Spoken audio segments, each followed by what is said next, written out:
The United States is a beautiful and unique nation in the sense that every individual, regardless of race, nationality, or sex, is given the same inherent rights as every other individual.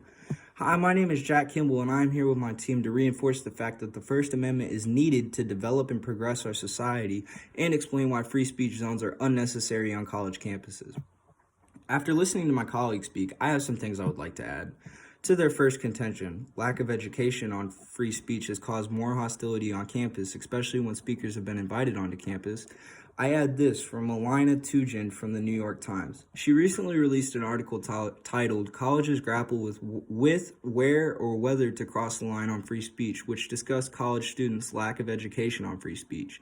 I take this quote from the article, and it states, "I explained to them the philosophical and political foundations about why we have free speech because I don't think students understand that," he said. "I don't think society as a whole understands that. If you can justify censoring others, those exact weapons can be used against you.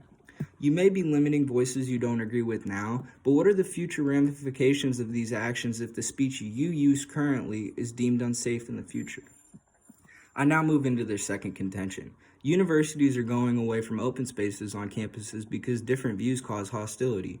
Josie Timms from Index wrote an article titled "Why Free Speech is Important," and in it she wrote, "Freedom of expression is a fundamental human right. It reinforces all other human rights, allowing society to develop and progress. The ability to express our opinion and speak freely is what is essential to bring about change in our society. By allowing free speech zones on campuses, we are limiting the positive discourse needed to progress as a society." I would now like to reinforce our claims and our contentions. To our first contention, free speech is equal to everyone. Gerald Gilbert from Clarion Ledger notes that Mississippi House Bill 1200 prohibits college administrators from picking and choosing acceptable speech, effectively preventing universities from silencing one voice over another. He believes that campuses can be a marketplace of ideas and sees the restrictions on speech on campus as the restrictions on the students' abilities to change the world. This is because in college, we are giving students the ability to grow and develop as students because they're in the point in their lives where they're going to make risks and they're going to do things in order to better themselves as an individual and to learn in the path of life.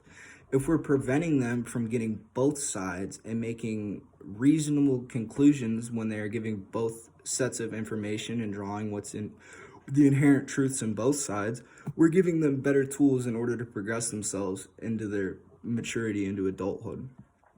And on to our contention two. Our founding fathers made in American soil the free speech zone. Gerald Gilbert states that the Constitution affords each of us the right to offend. Our founding document, however, does not protect us from being offended. Our founding fathers valued the ability to be heard far greater than anything else, which is why, just as Gilbert states, we have the ability to speak, but not the ability to restrict speech. When we start restricting speech, we get into hazy areas. Yes, being offended is completely normal. It's a complete normal human response to certain things, but we have to know as a society when we can be offended and when we can deem things illegal. Because there's no gray area in something's offensive and something's illegal. Now on to our third contention. No one's speech may be limited. Freedom of speech should be welcome on college campuses without harsh limitations. For years, colleges and universities have, for the most part, been one of the safest places for a student to practice free speech. An article by Bollinger, LC, states that two main points are: first, universities are today more hospitable venues for open debate than the nation as a whole.